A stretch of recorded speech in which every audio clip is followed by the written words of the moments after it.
wabarakatuh. Kita ke subbab, bukan subbab tapi materi lanjutan ya. Kemarin sampai di menghitung dengan rumus. Sekarang kita coba mengganti dengan menyatakan pola bilangan. Jadi kita punya pola bilangan yang nanti diubah ke notasi sigma ya. Notasi sigma. Nah, di sini mungkin hanya tambahan saja. Kita pakai UN dari barisan aritmatika. Biasanya ya kita pakai yang ini, A plus N-1B. Nah, ini kalau dia memenuhi barisan aritmatika. Nah, ciri dari barisan aritmatika itu ditambah ya, karena dia punya yang namanya beda. Langsung ke contoh saja biar lebih cepat ya. Contoh yang pertama kita punya, jadi syaratnya kalau dia memenuhi barisan aritmatika pakai ini gitu ya.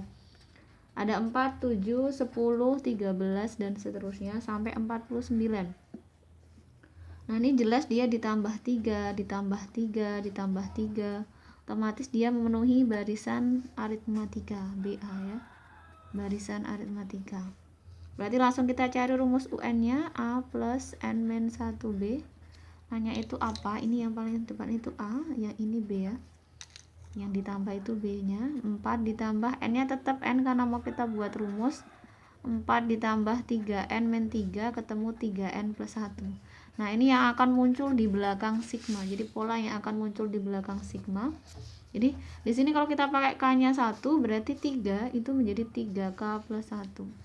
Nah, jadi pola yang akan muncul di belakang sigma. Kita tinggal nyari ini yang di tanda tanya yang belakang itu dari mana? Dari yang terakhir. 49 itu menjadi UN. Nah, kita tadi sudah punya rumus UN yaitu 3N plus 1. Nah, 49 sama dengan 3N plus 1. Satunya pindah sini 48 ya. 3N ketemu N-nya adalah 16. Maka ini sudah berubah sigmanya dari yang awalnya tadi nggak ada, kita nggak tahu atasnya berapa, sekarang atasnya 16 3K plus 1. Nah, kalau mau batasnya tidak 1 tapi yang lain, nanti silakan diubah dengan cara diubahkannya, ditambah atau dikurang ya, sesuai sifat sigma yang kemarin. Yang kedua, kita punya UN lagi, UN yang modelnya seperti ini, AR pangkat N-1. Untuk AR pangkat N-1 pakai biru saja ya. Nah, itu memenuhi kriteria dari barisan apa? Kalau seperti ini, ya dia barisan geometri. Nah, ciri dari barisan geometri dikali, nah dikali dengan yang namanya R yaitu rasio. Nah, gitu ya. Jadi itu kalau barisan geometri BG, barisan geometri. Sama kita ke contohnya langsung, berarti ini contoh yang kedua ya. Kita punya setengah, 1/4, kemudian 1/8, 1/16 sampai titik-titik sepernya 512. Nah, karena atasnya 1/, otomatis nanti di belakang itu sigmanya 1/. Kita tinggal cari yang bawah itu modelnya bagaimana. Nah, kalau kita mencari yang bawah, diambil bawahnya saja 2, 4, 8, 16 sampai terakhir 512.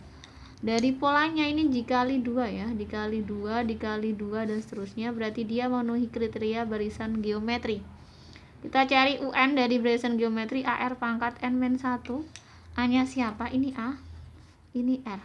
Nah, sudah dimasukkan ke rumus, berarti A-nya 2, kemudian R-nya juga 2, N-1. 2 depan itu 2 pangkat 1, N-1.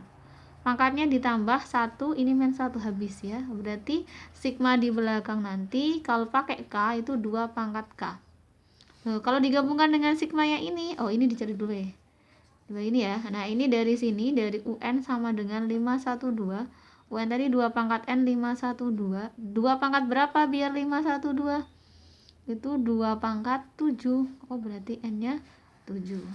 Kalau kita gabungkan berarti sigma K-nya 1 sampai 7 1/. Nah, ini tadi 2K. Nah, itu jawabannya ya. Jadi kalau dia memenuhi barisan aritmatika pakai rumus UN barisan aritmatika. Kalau dia barisan geometri kita pakai rumus UN barisan geometri. Nah, apakah ada pola barisan yang lain? Ada, nanti mungkin ada barisan yang lain. Nah, apa kira-kira yang muncul dari barisan selain barisan aritmatika geometri? Nanti ada yang namanya pola barisan aritmatika bertingkat. Jadi sini pola aritmatika bertingkat. Nah, maksudnya gimana itu pola aritmatika bertingkat? Pola aritmatika bertingkat itu sebelumnya ada rumusnya dulu ya. Jadi ada UN sama dengan A dibagi 0 faktorial, kemudian N-1 dikali B per 1 faktorial, terus N-1 N-2 kali C per 2 faktorial. Ini bisa diteruskan ya. Kira-kira terusannya apa? N-1 N-2 N-3 kali D per 3 faktorial. Nanti ada lagi N-1 N-2 N-3 N-4 kali E per 4 faktorial. Nah, kita pakainya ini aja yang sederhana dulu ya, karena yang sering dipakai adalah ini. Nah, bagaimana contoh dari pola barisan aritmatika bertingkat? Berarti contoh yang ketiga ya. Itu misal saya punya ada -1 plus 2 plus 9 plus 20 dan seterusnya sampai 1377. Kalau dilihat polanya, ini ditambah 3 tambah 7 ditambah 11 ya. Ini bawahnya masih bisa ditambah 4 ditambah 4 tuh sampai sama.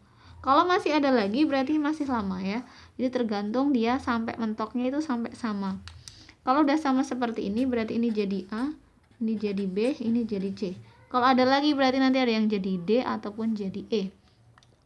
Kalau seperti ini namanya pola barisan aritmatika bertingkat. Kita masukkan ke rumus tadi, UN sama dengan A-nya -1. 0 faktorial itu 1 ya. Nah, terus N-1 tetap ditulis N-1. Nah, bedanya 3. 1 faktorial itu juga 1. Jadi catatannya adalah 0 faktorial 1, 1 faktorial 1. Terus ditambah N-1, lanjut N-2 dikali ini C. C-nya itu ini 4. 2 faktorial itu 2 kali 1, 2. Nah, ini udah nggak ada lagi berarti mentok sampai situ. -1 ini dikali pelangi 3N-3, coret dulu 2. Ini dijadikan 1 ya, dikali 1 ke belakang berarti N kuadrat -3N plus 2 dikali 2. Nah, ini dikali semua ke dalam ya. Oke. Ini -1 sama 3 -4. Kemudian ditambah 3N ditambah 2N kuadrat -6N plus 4. 4-nya depan sama belakang habis ya. Sisanya 2N kuadrat -3N. Nah, ini yang akan masuk di belakang sigma. Di belakang sigma itu kalau kita pakai variabel K, berarti K 1 sampai belum tahu 2N kuadrat -3N.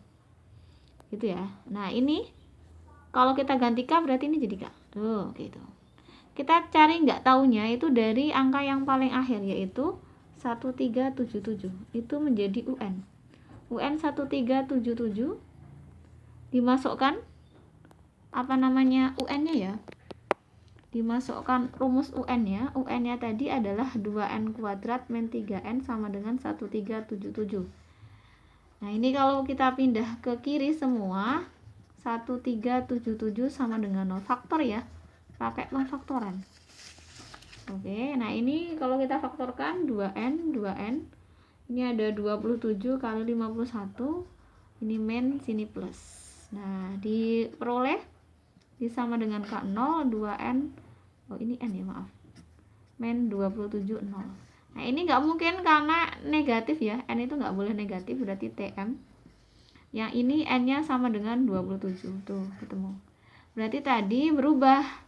Dari sigmanya yang tadi K1 sampai nggak tahu diganti 27, 2K kuadrat -3K. Selesai. Kalau sekali lagi mau diubah dalam bentuk K yang lain, bawahnya boleh diganti. Nah, mungkin ada pola yang lain. Nah, kita ambil contoh pola yang lain. Pola yang lain mungkin gini, ada contoh ya, 1/4, 2/9, 3/16, 4/25, sampai seterusnya 20/441. Nah, ini pola yang lebih mudah.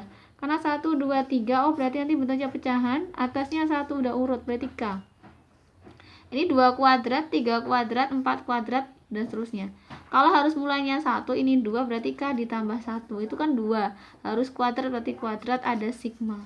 K1 sampai terakhirnya 20. Tuh, selesai. Nah, seperti itu ya. Jadi ada pola-pola tertentu yang kita tidak perlu menggunakan rumus. Kalau yang menggunakan rumus itu biasanya aritmatika bertingkat, geometri, sama aritmatika. Selain itu boleh langsung seperti ini. Oke, diakhiri. Wassalamualaikum warahmatullahi wabarakatuh.